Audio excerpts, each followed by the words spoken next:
لکھنؤ کے unity college میں مشہور عالم دین مولانا کلب صادق کی نماز-e-جنازہ ادا کی گئی۔ نماز-e-جنازہ میں بڑی تعداد میں لوگ پرنم آنکھوں سے شامل ہوئے۔ مولانا کلب صادق کی تدفین غفران مآب میں ہوگی۔ آپ کو بتائیں کہ کل آل انڈیا مسلم پرسنل بورڈ کے نائب صدر اور ممتاز اسلامی اسکالر مولانا سید کلب صادق کا طویل علالت کے بعد انتقال ہو گیا تھا۔ وہ تقریباً 83 برس کے تھے۔ مولانا کلب صادق طویل عرصے سے لکھنؤ کے ایرا میڈیکل کالج میں زیر علاج تھے۔ مولانا کلب صادق لمبے عرصے سے مسلم پرسنل بورڈ کے نائب صدر رہے۔ پوری دنیا میں مشہور ڈاکٹر مولانا کلب صادق تعلیم اور خاص طور پر لڑکیوں اور یتیم بچوں کی تعلیم کے لیے ہمیشہ سرگرم عمل رہے۔ یونٹی کالج اور ایرا میڈیکل کالج کے بانی بھی مولانا ہی تھے۔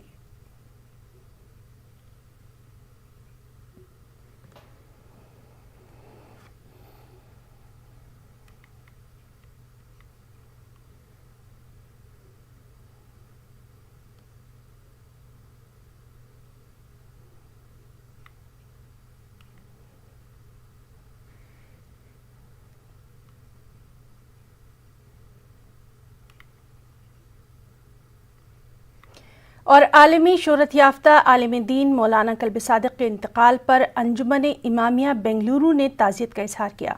انجمن کے صدر میر علی رضا نجفی نے کہا کہ مولانا کا انتقال عالم اسلام بالخصوص ہندوستان کے لیے ایک بڑا نقصان ہے۔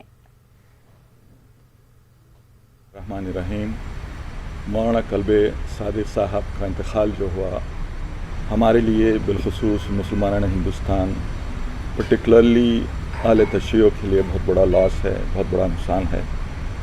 اس کے وجوہات یہ ہیں کہ ہمارے پاس جو پڑھے لکھے علماء میں ایک بہت بڑا پڑھا لکھا انسان تھا، جو ان کے نظریات یہ ہیں کہ پورے دنیا کے جتنے بھی مذاہب ہیں پورے مذاہب کو لے کر چلنے کی ان کے خیالات تھے۔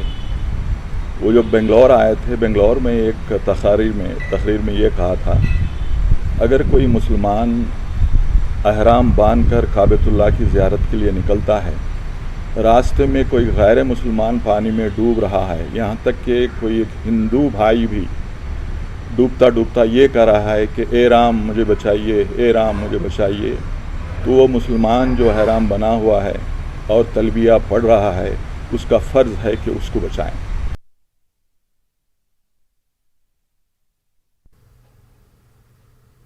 اور مولانا کلب صادق کے انتقال پر حیدرآباد کی شیعہ رہنما اعجاز فاروقی نے بھی اظہار تأسف کیا۔ انہوں نے کہا کہ تعلیم کے میدان میں مولانا کلب صادق کی خدمات ناقابل فراموش ہیں۔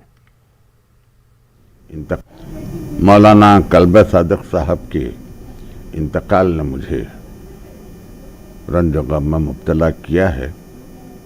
وہ صرف ایک عالم ہی نہیں تھے، عالم باعمل تھے اور ایک وسیع نظر شخصیت تھے۔ انہوں نے ہمیشہ صرف ایک مخصوص فرقے کی نمائندگی نہیں کی ہے بلکہ عالم اسلام کی نمائندگی کی ہے۔ تعلیم کے سلسلے میں ان کی خدمات ناقابل فراموش ہیں۔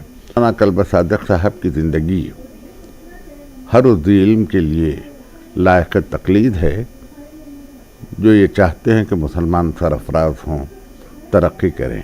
ان کی نظر میں بس یہی بات تھی کہ علم ہر مرد و زن پہ واجب ہے۔ اس اعتبار سے 21ویں صدی میں وہ نئی نسل کو علم آشنا کرنا چاہتے تھے۔ اہل دل کی محفل میں ان جیسی شخصیت پھر مسند آرا ہو سکے، یہ مشکل دکھائی دیتا ہے۔